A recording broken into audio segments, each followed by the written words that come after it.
আলাইকুম ওয়া রাহমাতুল্লাহি ওয়া বারাকাতুহু। সম্মানিত দর্শক মণ্ডলী, যে যেখান থেকে আমাদেরকে দেখছেন, আপনাদেরকে প্রত্যেককে অভিনন্দন এবং ধন্যবাদ জানাই।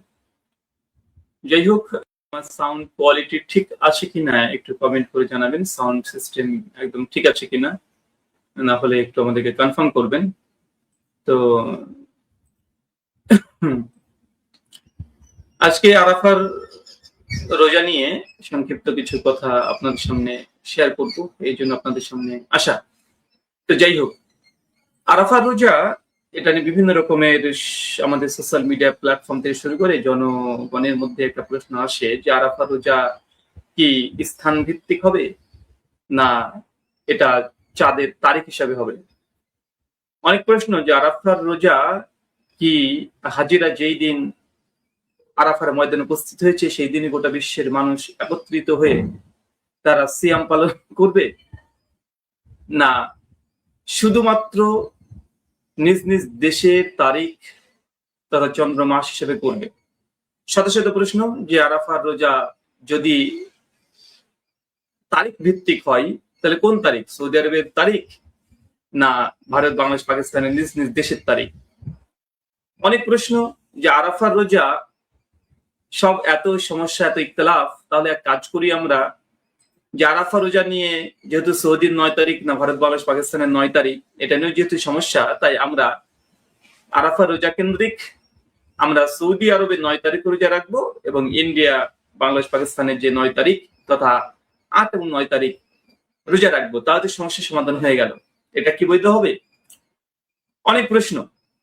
তো চলুন আরাফা কেন্দ্রিক সংক্ষিপ্ত কিছু বলি এবং এই 15টা পয়েন্ট নিয়ে আপনাদের সামনে আলোচনা করব। এই 15টা পয়েন্ট যদি আপনাদের ব্রেনে, মস্তিষ্কে যদি ঢুকে যায়, তাহলে আমার মনে হয় যে আরাফা কেন্দ্রিক যত প্রশ্ন সব সমাধান হবে। আর সমাধান পাওয়ার জন্য সম্পূর্ণ ভিডিও আপনাকে দেখতে হবে। আর যেহেতু আরাফা চলছে এই মুহূর্তে, আজকে সৌদি আরবে হাজিরা আরাফার ময়দানে উপস্থিত হয়ে গেছে, তাই আপনারা শেয়ার করে দেন যেন আপনাদের প্রত্যেক বন্ধু বান্ধব যারা আছে তাদের কাছে ভিডিও, এই ইনফরমেশন পৌঁছে যায়। চলুন শুরু করা যাক। আরাফা রোজা স্থান কেন্দ্রিক না চন্দ্র মাস গণনায় 9 তারিখ। তার পূর্বে জেনে নেওয়া ভালো হবে যে আরাফার দিন রোজা কে রাখবে। সবাইকে রাখবে? গোটা মুসলিম উম্মার উপরে কে রোজা সুন্নাত বা ওয়াজিব? অ্যান্সার হচ্ছে একদম না। আরাফার রোজা রাখবে তারা যারা হজ করতে পারেনি, যারা বাড়িতে আছে। আর যারা আরাফার ময়দানে উপস্থিত হয়েছে তারা কোন আরাফা রোজা রাখবে না। প্রমাণ সহিহ বুখারী হাদিস 1989, সহিহ মুসলিম 1124। হাদিস স্ক্রিনে দেখতে পাচ্ছেন। আল্লাহ রাসূল আরাফার ময়দানে যখন উপস্থিত হলেন, তখন একজন সাহাবী তাকে পেয়ালা দিলেন একটা দুধের, তিনি পান করলেন। তিনি জানিয়ে দিলেন যে আরাফার মাঠে কোনো রোজা নেই। আরেকটা হাদিস দেখেন, সুনান তিরমিজি 751 নম্বর হাদিস, ইবনে হিব্বান হাদিস 3604, দারিমি হাদিস 806।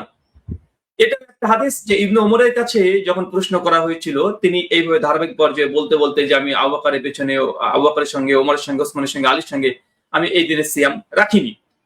অত বোঝা গেল যে আরাফার ময়দানে যারা প্রেজেন্ট হাজিরা আছে তারা সিয়াম রাখবে না, বরং যারা হজ করতে যেতে পারেনি, যাদের আর্থিক দিক থেকে সচ্ছল না বা ফিজিক্যালি পারফেক্ট না, এইসব ব্যক্তিগুলো যারা হজ করতে যেতে পারেনি তাদের জন্য আরাফা রোজা। সরি, আচ্ছা, আরাফার মাঠে যারা উপস্থিত হয়েছে তাদের কি ফজিলত?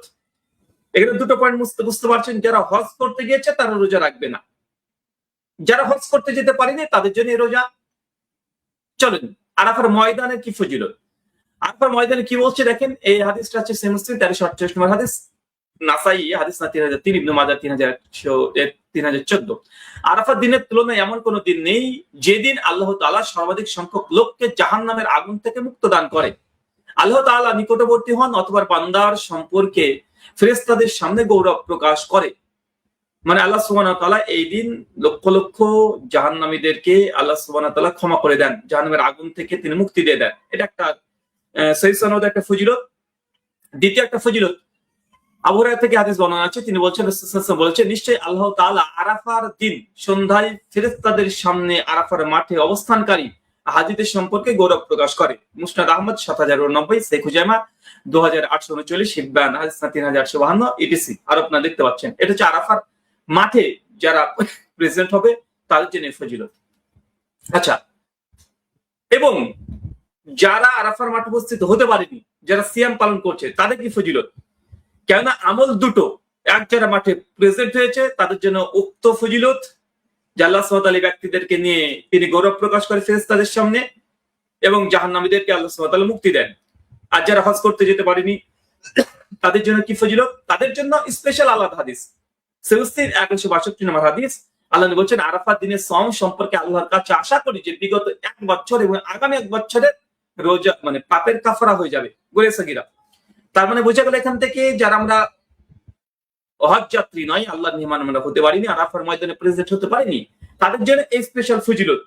আরাফার ময়দানে যারা উপস্থিত হয়েছে তারা তো সিয়াম রাখছে না, আর সিয়াম যদি না রাখে তাহলে 2 বছরের গুনাহ তারা মুক্তি পাচ্ছে না। তার জন্য যারা মুকিম অবস্থায় আছে, যারা হজে যায়নি, তাদের জন্য 2 বছরের গুনাহ মাফ হবে ইনশাআল্লাহ। আর যারা হজ যাত্রী আরাফার ময়দানে প্রেজেন্ট হয়ে গেছে, তাদেরকে নিয়ে আল্লাহ সুবহানাহু ওয়া তাআলা গৌরব করেন, এবং তাদের জন্য আল্লাহ সুবহানাহু ওয়া তাআলা জাহান্নামের থেকে অনেক মানুষকে মুক্তি দান করে। তার মানে বোঝা গেল এটা দুইটা পার্সন, দুটো অবস্থার কারণে দুটো নির্দিষ্ট ইবাদত আছে, দুটোকে একসঙ্গে গোলালা হবে না।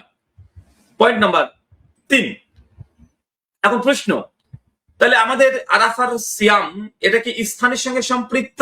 মানে আরাফার ময়দানে হাজিরা যেদিন অবস্থান করবে সেই দিন, মানে আজকে যেমন অবস্থান করছে, এই দিনে কি তাহলে গোটা বিশ্বের মানুষকে সিয়াম রোজা রাখতে হবে?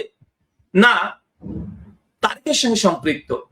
এখন প্রশ্ন এবং আমার অ্যান্সার, আমি যতটুকু ঘাটাঘাটি করে দেখেছি, আমার মনে হয়েছে যে নিজ নিজ দেশের 9 তারিখ এটা হচ্ছে মূলত আরাফার সিয়াম। যারা হজ করতে যেতে পারেনি, যারা আরাফার ময়দানে প্রেজেন্ট হতে পারেনি, তাদের জন্য নিজ দেশের 9 তারিখ। এটা স্থানের সঙ্গে সম্পৃক্ত নয়, এটা হাজিদের আরাফার ময়দানে উপস্থিত হয়েছে এর জন্য নির্দিষ্ট নয়, বরং এটা চন্দ্র মাসের তারিখের সঙ্গে সম্পৃক্ত। চলুন, এই মতের পক্ষে অনেক আলেম ওলামা শায়েখ মাশায়েখ তারা আছেন, সালাফ থেকে খালাফ পর্যন্ত সকলে আছে, আপনারা দেখে নিতে পারেন এক নজর। বিপক্ষেই আছে, তবে এই মতের পক্ষে যেহেতু, তাই আমি স্কলারের নামগুলো দেখালাম। তৃতীয়, যাদের দাবি স্থানের সাথে সম্পৃক্ত তাদের নিকটে কিছু প্রশ্ন। যারা বলছে না, হাজিরা যেই দিন আরাফার ময়দানে উপস্থিত হবে সেই দিন গোটা বিশ্বের মানুষ সিয়াম পালন করবে, কেননা ওই আরাফার ময়দানে ওই একদিনই হাজির উপস্থিত হচ্ছে, তাই এটা স্থানের বরকত বা ফজিলত। তাদের কাছে কিছু প্রশ্ন। প্রশ্ন নম্বর 1, আরাফায় হাজিরা কত তারিখ উপস্থিত হয়? যদি প্রশ্ন করা হয়, সিম্পল প্রশ্ন, আমরা সকলেই যারা পক্ষে বিপক্ষে দুজনে বলবো চন্দ্র মাসের 9 তারিখে, জিলহজ মাসের চন্দ্র মাসের 9 তারিখে। এখন প্রশ্ন, আরাফার সিয়ামের ফজিলত কি হাজিদের কষ্টের কারণে, না হজ এর সামর্থ্য না থাকার কারণে? আমরা একটু আগে হাদিস পেশ করেছি সহিহ মুসলিম এবং বুখারী মুসলিম থেকে, যে আরাফায় যারা প্রেজেন্ট হবে তাদের জন্য রোজাই নেই, যারা প্রেজেন্ট হতে পারেনি তাদের জন্য রোজা, যেহেতু তারা ওই ফজিলত পাচ্ছে না, হজ করা ফজিলত। আরাফার ময়দানে যারা ফজিলত পাচ্ছে না, এই জন্য স্পেশাল তাদের জন্য সিয়াম। আর যারা আরাফার ময়দানে প্রেজেন্ট হয়েছে তাদের জন্য সিয়ামই নেই। প্রশ্ন নম্বর 3, আরাফার মাঠে কি সারা বছর উক্ত ফজিলত থাকে, না শুধুমাত্র জিলহজ মাসের 9 তারিখে? এই প্রশ্নটা এই জন্য এখানে যুক্ত করা হয়েছে, যারা বলছেন যে না আরাফার মাঠে হাজিরা প্রেজেন্ট হয়েছে, এই মাঠের বরকত, স্থানের বরকত। তাহলে কোনো মানুষ যদি 8 তারিখে চলে যায়, মানে একদিন আগে আরাফায় যদি উপস্থিত হয়ে যায়, বা রামাজান মাসে গিয়ে যদি মাসের পর মাস বসে থাকে, তাহলে কি ওই স্থান আরাফার মাঠে যাওয়ার কারণে উক্ত ফজিলত অন্তর্ভুক্ত হবে? সকলে একমত না। তার মানে বোঝা যাচ্ছে যে আরাফার মাঠের স্পেশাল কোন ফজিলত, বিশেষ করে শুধু স্থানের ফজিলত নেই, ফজিলত হচ্ছে তারিখের। যদি 9 তারিখে প্রেজেন্ট হয় আরাফার ময়দানে, তাহলে এই তারিখের কারণেই উক্ত হাদিসগুলো প্রমাণ বহন করে যে সে গুনাহ থেকে মুক্তি পাবে, এবং কষ্টের কারণে যেহেতু আরাফার মাঠ পর্যন্ত পৌঁছেছে হাজিরা, আল্লাহ সুবহানাহু ওয়া তাআলা গৌরব প্রকাশ করে। প্রশ্ন নম্বর 5, কেউ যদি 8 তারিখে আরাফায় উপস্থিত হয়, তাহলে কি সে উক্ত ফজিলত অন্তর্ভুক্ত হবে? মানে যে প্রশ্নটা আমরা পেছনে করে আসলাম। প্রশ্ন নম্বর 6, কোন কারণে যদি হাজিরা আরাফার ময়দানে উপস্থিত হতে না পারে, তাহলে কি আমরা রোজা রাখবো কি রাখবো না? যদি স্থানের সঙ্গে সম্পৃক্ত হয়, এমন কোন ইনসিডেন্ট ঘটনা ঘটে যেতে পারে, কোন এক সময় হজ না হতেই পারে, যেমন ইতিহাস 317 হিজরিতে এমন দেখা গিয়েছিল, লকডাউনের সময় দেখা দিয়েছিল, তাহলে যদি হাজিরা যদি হজ করতে যেতে না পারে এবং আরাফার ময়দানে উপস্থিত না হয়, তা আরাফার ময়দানে হাজিরা নেই, তার মানে কি আমরা যারা মুকিম অবস্থায় আছি, বাড়িতে আছি, হজ করতে যাইনি, তারা কি আমরা আরাফার কোন সিয়াম রাখবো না? একই প্রশ্নের সঙ্গে সাথ যুক্ত করে নেন, হজ কার্যক্রম বন্ধ থাকলে কি আরাফার রোজদার হুকুম বাতিল হয়ে যাবে? সকলে একমত যে বাতিল হবে না। তার মানে এই প্রশ্নগুলো থেকেই প্রমাণ বহন করছে যে আরাফা এটা নির্দিষ্ট স্থানের সঙ্গে সম্পৃক্ত না, বরং এটা তারিখের সঙ্গে সম্পৃক্ত। নিজ নিজ দেশের চন্দ্র মাসের 9 তারিখ, এটাই ইয়ামুল আরাফা। প্রশ্ন নম্বর 8, তাহলে এখানে মাঠের গুরুত্ব নাকি 9 তারিখের গুরুত্ব? প্রশ্ন 7খানা থেকে এটা বহন হয় যে মাঠের নয়। কেন? মাঠে যদি আপনি আজকে বাদ দিয়ে যদি গোটা রমজান মাসে থাকেন বা অন্য কোনো দিন 365 দিনের অন্য 364 দিন যদি মাঠে চলে যান, তাহলে আপনি ফজিলতের অন্তর্ভুক্ত হচ্ছেন না। সকলে একমত। অতএব মাঠের নির্দিষ্ট কোনো গুরুত্ব বা ফজিলত নেই, এবং তারিখের কারণেই ওই মাঠের গুরুত্ব, 9 তারিখের কারণেই মাঠের গুরুত্ব। চলুন প্রশ্ন নম্বর 9, আরাফার মাঠ যদি নাও থাকে তবে কি রোজার হুকুম বাতিল হবে?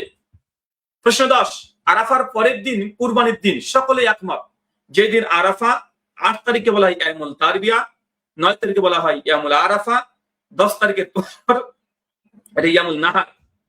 তো গোটা বিশ্বের মুসলমান একমত, যেই দিন আরাফা হবে তার পরের দিন ঈদ হবে। ঈদের পরের দিনেই মানে আরাফার পরের দিন ঈদের দিন। তাহলে উপমহাদেশে হাজিদের সাথে আরাফা পালন করলে মাঝে একদিন গ্যাপিং হচ্ছে। এটা কি কুরুনে সালাসা বা সালাফ থেকে খালাফ পর্যন্ত এরকম কোন আমল পাওয়া যায়? যারা বলছেন যে না, আমরা ভারত, বাংলাদেশ, পাকিস্তানের তারিখ অনুযায়ী নয়, বরং সৌদি আরবে যেহেতু আজকে হাজির উপস্থিত হয়েছে, তাই আজকে আমরা সিয়াম রাখবো। কিন্তু গোটা বিশ্বের মুসলিমরা একমত, আরাফা পরের তারিখ হচ্ছে ইয়ামুল নাহার। আরাফার পরের দিনই নাহর করতে হবে, কুরবানি করতে হবে। কিন্তু আমরা ভারত, বাংলাদেশ, পাকিস্তানে আজকে যারা সিয়াম পালন করছি, আগামীকাল তারা ব্রেক দিচ্ছে। আগামীকাল তাদেরকে নাহার করা উচিত, তাদের কুরবানি করা উচিত। কারণ গোটা বিশ্বের মুসলমান এই মাসালার উপরে ইজমা আছে। অতএব বোঝা যাচ্ছে আরাফার পরের দিনের নাহার হওয়ার কথা, কিন্তু মাঝখানে একটা ব্রেক সালাফ থেকে প্রমাণিত নেই যে আরাফার পরের দিন তারা ব্রেক দিয়েছে। আচ্ছা চলুন প্রশ্ন 11, সৌদি আরবের একদিন আগে যেসব দেশে চাঁদ উদিত হয় বা দেখা যায়, তাদের 10 তারিখ ঈদের দিন। সৌদি আরবের চাঁদ অনুযায়ী আরাফার দিন সর্বসম্মতিক্রমে ঈদের দিন রোজা রাখা হারাম। সৌদিরও আগে তো চাঁদ দেখা সম্ভব, যেমন ওয়েস্টার্ন কান্ট্রি গুলো দেখা যায়। তো সৌদি আরবের যে দিন আরাফার দিন, ওই দিন তো ওই দেশে তো 10 তারিখ হয়ে যাবে, তারা কিভাবে আরাফা পালন করবে? অনেকগুলো প্রশ্ন এখান থেকে চলে আসে। এখন প্রশ্ন যে আল্লাহ নবী আলাইহিস সালাম থেকে প্রমাণিত আছে, যখন আমরা তাকবীর দিই, সে বিষয়ে হাদিস আল্লাহ নবী আলী বিন আবি তালিব থেকে, ইবনে আব্বাস থেকে, ইবনে মাসউদ থেকে এই হাদিস ওয়াজি মুসান্নাফ ইবনে আবি শাইবা 5677 থেকে 81 পর্যন্ত। আরাফার দিন ফজরের পর থেকে আইয়ামে তাশরিকের শেষ দিন পর্যন্ত তাকবীর দিতেন, মানে টোটালি 5 দিন তাকবীর দিতেন। এখন এটা নিয়ে প্রবলেম হয়ে যাবে যদি আমরা একই দিন ভিত্তিক করতে চাই। এখানে একটা গুরুত্বপূর্ণ পয়েন্ট আপনাদের সামনে উল্লেখ করতে যাচ্ছি যে শরীয়তের মধ্যে সিয়াম বা রোজা এটা সবসময় দেখা যায় কখনো বারের সঙ্গে সম্পৃক্ত, কখনো মাসের সঙ্গে সম্পৃক্ত, কখনো তারিখের সঙ্গে সম্পৃক্ত, কিন্তু স্থানের সঙ্গে সম্পৃক্ত কোনো সিয়াম নেই যে অমুক স্থানে পৌঁছালেই আপনাকে সিয়াম রাখতে হবে। কোনো সিয়াম নেই। কয়েকটা উদাহরণ দিয়ে দেখেন তারিখের সঙ্গে সম্পৃক্ত, যেমন মহরম মাসের 9 তারিখ এবং 10 তারিখ, সে মুসলিমের 34 নম্বর হাদিস, যেটা মহরম মাসের তারিখের সঙ্গে সম্পৃক্ত। আইনুল হিজের এটা তারিখের সঙ্গে সম্পৃক্ত, 13, 14, 15 তারিখ, সুনান নাসাই 2347, প্রত্যেক মাসে 13, 14, 15 তারিখ। বারের সঙ্গে সম্পৃক্ত সিয়াম, যেমন সোমবার, বৃহস্পতিবার, সুনান নাসাই হাদিস 2360, যে বার প্রত্যেক সোম বৃহস্পতি আল্লাহ নবী সিয়াম রাখতেন, এটা বারের সঙ্গে সম্পৃক্ত। মাসের সাথে সম্পৃক্ত, যেমন রমজান মাস, যে শাওয়াল মাস, শাবান মাস, এই যে 6টা সিয়াম রাখতে হয় শাবান মাসে। এই শাবান মাসের প্রথম অর্ধাংশ আল্লাহ নবী বিশেষ সিয়াম রাখতেন। শাওয়াল মাসের 6টা সিয়াম, রমজান মাসের পূর্ণ রমজান সিয়াম, এটা মাসের সঙ্গে সম্পৃক্ত। তার মানে বোঝা যাচ্ছে এই ইসলামী যে সিয়ামের যে কোয়ালিটি বা সিয়াম বা রোজা আল্লাহ সুবহানাহু ওয়া তাআলা আমাদেরকে যেভাবে দিয়েছে, এটা সম্পূর্ণভাবে হয় দিনের সঙ্গে সম্পৃক্ত ছিল, বা বাড়ির সঙ্গে সম্পৃক্ত ছিল, অথবা মাসের সঙ্গে সম্পৃক্ত ছিল, কিন্তু স্থানে পৌঁছালে সিয়াম রাখতে হবে এরকম কোন বিধান ইসলামে নেই বা ছিল না। তাহলে কেন সৌদি আরবের মাঠে হজ যাত্রীরা হজে গিয়ে তারা আরাফার ময়দানে প্রেজেন্ট হবে, তারা রোজা রাখছে না, বরং যারা হজ করতে যেতে পারেনি তারা রোজা রাখবে? এটা তো ইসলামের অন্য কোন সিয়ামের যতগুলো সিয়ামের পদ্ধতি আছে, ডিফারেন্ট ভার্সন আছে সিয়ামের, কোন জায়গাতে তো আমরা পাই না। চলুন প্রশ্ন 13, যে প্রশ্নটা আমি আলোচনার মধ্যে করে দিয়েছি, যে শরীয়তে স্থান কেন্দ্রিক কোন সিয়াম নেই, তাহলে আরাফা কেন্দ্রিক কেন এই রোজা হবে? এটা প্রশ্ন। এগুলো আমি যে দাবি করছি এমনটা নয়, এই মাসালা নিয়ে ঘাটাঘাটি করতে গিয়ে এই প্রশ্নগুলো আমাদের সামনে আসছে, যেগুলো সমাধান জরুরি। আচ্ছা, এরপর প্রশ্ন দেখেন, আরাফার দিনে সম সম্পর্কে আল্লাহ নবীর যে হাদিস, যে কেউ যদি আরাফার ময়দানে যেতে পারেনি, তা যদি ফাইতে সিয়াম রাখে, তাহলে 1 বছর 1 বছর 2 বছরে গুনাহ থেকে মুক্ত হবে। এখন একটা পয়েন্ট এখানে মনে রাখবেন, যে আরাফার ময়দানে হাজির উপস্থিত হচ্ছে এই জন্য যদি সিয়াম রাখে, তাহলে যখন ফরজ হয়েছিল না, হজই ফরজ ছিল না, তারও আগে আল্লাহ নবী এই সিয়াম রাখতেন, মক্কা মদিনাবাসী তারা এই সিয়াম রাখতেন। তার জ্বলন্ত দলিল এখানে সহিহ মুসলিমের হাদিস। আচ্ছা দেখেন এখানে কি আসছে, সহিহ বুখারী হাদিস 1658 নম্বর হাদিস। দেখেন, আরাফার দিন নবী সাল্লাল্লাহু আলাইহি ওয়াসাল্লামের রোজা নিয়ে জনমনে সন্দেহ সৃষ্টি হয়। আমি নবী সাল্লাল্লাহু আলাইহি ওয়াসাল্লাম কাছে পানীয় পাঠালে তিনি তা পান করতেন। মানে আরাফার মাঠে নবী যখন পৌঁছালেন সেই সময়তে, মানে তিনি তো আগে থেকে সিয়াম রাখতেন, তো তিনি যখন পৌঁছালেন আরাফার মাঠে, মানে 9 তারিখ, যেমন আরাফার মাঠে তো গ্যাদারিং করার কোনো সুযোগ ছিল না, মানে আগে থেকে 9 তারিখে তারা রাখতে অভ্যস্ত ছিল। তো 9 তারিখে অলরেডি আল্লাহ নবী সাল্লাল্লাহু আলাইহি ওয়াসাল্লাম সাহাবীরা 9 তারিখকে কেন্দ্র করে তারা সিয়ামরত অবস্থাতেই তারা আরাফার ময়দানে উপস্থিত হয়ে গেছে। এবং আরাফার মাঠে এসেও কি সিয়াম রাখবে কি রাখবে না, এটা নিয়ে জনগণের মধ্যে সন্দেহ হলো। আল্লাহ নবীকে কিছু খাদ্য খেতে দেন, তিনি খেয়ে ভেঙে দিলেন। তার মানে আগে থেকেই এই চন্দ্র মাসের 9 তারিখে সিয়াম রাখা প্রচলন আল্লাহ নবী থেকে প্রমাণিত। আরাফার ময়দানে গ্যাদারিং হোক চাই না হোক, হজ হোক চাই না হোক, এটা সহিহ বুখারী 1658 নম্বর হাদিস থেকে প্রমাণিত। চলুন আরেকটা দেখি আমরা। যেহেতু বুঝে যায় তিনি মুসলমানদের আরাফার দিনের অবস্থান করার পূর্ব থেকেই রোজা রাখতেন, যেহেতু প্রমাণ হয় তিনি চাঁদের হিসাবে রোজা রাখতেন, আরাফার হাজীদের অবস্থান হিসাবে নয়। হজ ফরজ হওয়ার পূর্বেও কেন তিনি 9 তারিখে রোজা রাখতেন? পয়েন্ট টু বি নোটেড, এটা গুরুত্বপূর্ণ পয়েন্ট, যে হজ ফরজ হওয়ার আগেও আল্লাহর নবী 9 তারিখে রাখতেন। আরাফার ময়দানে হাজিরা গ্যাদারিং করুক বা না করুক, আরাফার ময়দানে হাজিরা যাক বা না যাক, হজ হোক বা না হোক, হজ বন্ধ হয়ে গেলেও এই যে তারিখ ইয়ামুল আরাফা 9 তারিখ, এই 9 তারিখে সিয়াম রাখতে হবে নিজ নিজ দেশে তারিখ অনুযায়ী। চলেন রাসূল থেকে প্রমাণিত আল্লাহ নবী জিলহজ মাসের 9 তারিখ পর্যন্ত, মানে 9 দিন পর্যন্ত তিনি রোজা রাখতেন। তার মানে আবারও প্রমাণিত হয় যে জিলহজ মাসের প্রথম 9টা দিন এই যে তারিখের সঙ্গে সম্পৃক্ত, 9 দিন তিনি সিয়াম পালন করতেন। এই হাদিস থেকে স্পষ্ট প্রমাণিত হয় আরাফা রোজা চাঁদের সাথে সম্পৃক্ত, স্থানের সাথে সম্পৃক্ত নয়। কারণ এই হাদিসে রোজার মাসের সাথে সম্পৃক্ত করা হয়েছে, নির্দিষ্ট কারণ বা স্থানের সাথে সম্পৃক্ত করা হয়নি। যেমন অন্যান্য মাসে যেমন সিয়াম আছে, এই জিলহজ মাসেরও তিনি সিয়াম আছে। তো জিলহজ মাসের তারিখের সঙ্গে সম্পৃক্ত প্রথম 9টা দিন নবী সিয়াম রাখতেন। তাই আবারও প্রমাণিত হয় যেটা তারিখের সঙ্গে সম্পৃক্ত, এটা স্থানের সঙ্গে সম্পৃক্ত দুর্বল। চলুন একটা হাদিস আমরা পাই, যেখানে এক হাদিসে তারিখের কথা আছে, স্থানের কথাও আছে। এটা সহিহ বুখারী 1664 নম্বর হাদিস, যে তারিখের কথা আছে আবার স্থানের কথাও আছে। তার মানে এটা আরো জোর প্রমাণ বহন করে যে আরাফা হাজির উপস্থিত হচ্ছে বলে আমরা সিয়াম রাখছি বা তেমন নয়, বরং 9 তারিখ আসলেই, চন্দ্র মাসের 9 তারিখ আসলেই জিলহজ মাসের আমাদেরকে সিয়াম রাখতে হবে। চলুন একটা অভিযোগ কমন আসে যে আরাফার ময়দানে, যেমন আমরা যদি কালকে সিয়াম রাখবো, আমরা কালকে যারা সিয়াম রাখছি, তো কাল তো ঈদের দিন সৌদি আরবে, আর আরাফার ময়দানে তো হাজিরা নেই। তা হাজিরা যদি আরাফার ময়দানে না থাকে, তাহলে আরাফা রোজা কিসের? যৌক্তিক প্রশ্ন, যে আগামীকাল তো আরাফার ময়দানে হাজিরাই থাকবে না, তো কালকে যারা আরাফার ময়দানকে কেন্দ্র করে সিয়াম পালন করবে তাদের আবার কি? এটা তো যৌক্তিকতায় আসছে না। মূল কথা হচ্ছে এটা যে আল্লাহ নবী আগে থেকেই তিনি 9 তারিখে সিয়াম রাখতেন, যখন হজ ফরজ হয়নি, তো হাজিরা সেই সময় গ্যাদারিং করেনি। তাহলে 8 দিন রাখছেন কেন?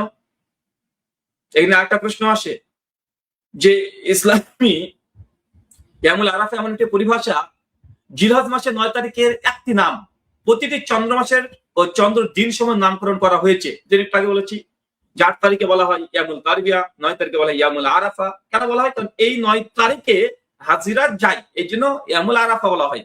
আর নাহার বলা হয় এই যে 10 তারিখ থেকে শুরু করে। আচ্ছা, এখন প্রশ্ন যে কোন মাসের নির্দিষ্ট একটা নামকরণ করা হয়েছে, এই কারণেই ওই গুণ বা বৈশিষ্ট্য বা অ্যাট্রিবিউটস প্রপার্টিজ না পাওয়া গেলে যদি সে রোজা বা সেই জিনিসকে জিনিস বলা না যায়, তা রামাজান, রামাজান মানে কি? রামাজান মানে যারা এরপরে ছাড়খাড় করে দেওয়া, উষ্ণ গরম, রামাজান মানে। তো এখন যখন শীতকালে রোজা হয়, তখন কি আমরা এই বলে কি ডিনাই করে দিতে পারবো যে যেহেতু রামাজান মানে উষ্ণ গরম, তাপ, একদম উত্তপ্ত বালিময় স্থান, জালিপুরে ছাড়খাড় করে দেওয়া। তো যদি শীতকালে রোজা চলে আসছে, ধীরে ধীরে চলে আসছে, আমরা ছোটবেলাতে শীতকালে রোজা করেছি, তো যখন শীতকালে যে রোজা হয়ে যায়, এখন কেউ যদি এই যুক্তি দিয়ে বলে রামাজান মানে তো গরম, উষ্ণ, তীব্র গরম, তখন তো শীতের কাল, অতএব তাহলে আমরা এখন যেহেতু এখন শীত পড়ছে, গরম পড়ছে না, আমরা রামাজান মাসে রোজা রাখবো না, বলা যৌক্তিক হবে না। কোন নামকরণ যখন হয়ে গেছে, সেই নামের বিচারেই আপনি বিশ্লেষণ করে শরীয়তের সিদ্ধান্ত দিবেন, এটাও যৌক্তিক সিদ্ধান্ত না, তাহলে রামাজান মাসকেও আপনি বাতিল করে দিতে হবে। তো যাই হোক, আমাদের এই কয়েকটা প্রশ্ন সহ আমরা আপনাদের কাছে যে কথা বোঝাতে চেয়েছি যে আরাফা রোজা আপনারা রাখবেন নিজ নিজ তারিখ অনুযায়ী, এটাই যৌক্তিক। চন্দ্র মাসের 9 তারিখ অনুযায়ী নিজ নিজ দেশের চন্দ্র মাসের 9 তারিখ, এটা হচ্ছে ইয়ামুল আরাফা। আরাফা বলা হচ্ছে এই জন্য যে হাজিরা ওই তারিখে হজ করতে গিয়ে তারা যুক্ত হয়েছে, এই জন্য বলা হয়। স্থানের কোনো নির্দিষ্ট কোনো ফজিলত নেই। যদি ফজিলত থাকতো তাহলে আপনি রমজান মাসে গিয়ে আরো 10 দিন থেকে আসেন, কোন ফজিলত পাবেন সেই মাঠকে কেন্দ্র করে? পাওয়া যাবে না। যদি কোনো বছরে যদি হজ যাত্রা হজ করতে যেতেই পারেনি, তারা আরাফার ময়দানে প্রেজেন্ট হতে পারেনি, তার মানে কি আমরা সেই রোজা রাখবো না? অবশ্যই রাখবো। তাই হাজিদের কষ্টের কারণে এই সিয়াম নয়, বরং যারা হজ করতে যেতে পারেনি তাদের জন্য সিয়াম। সামনে দর্শক মন্ডলী, আশা করি বিষয়টা আপনাদের কাছে স্পষ্ট ক্লিয়ার হয়েছে। বিতর্ক থাকতে পারে, আপনারা ভিন্ন মত পোষণ করতে পারেন, তবে আমার কাছে যতটুক দলিল আদিল্লা এবং সালাফদের ফাহাম থেকে যা বুঝেছি, আমার কাছে মনে হয়েছে চন্দ্র মাসের 9 তারিখ নিজ দেশের, এটা চাঁদের সঙ্গে সম্পৃক্ত, নট স্থানের সঙ্গে সম্পৃক্ত। শুকরান, জাযাকাল্লাহ খায়রান, বারাকাল্লাহ ফিকুম, ওয়া মা আলাইনা ইল্লাল বালাগ। আসসালামু আলাইকুম ওয়া রাহমাতুল্লাহি ওয়া বারাকাতুহু।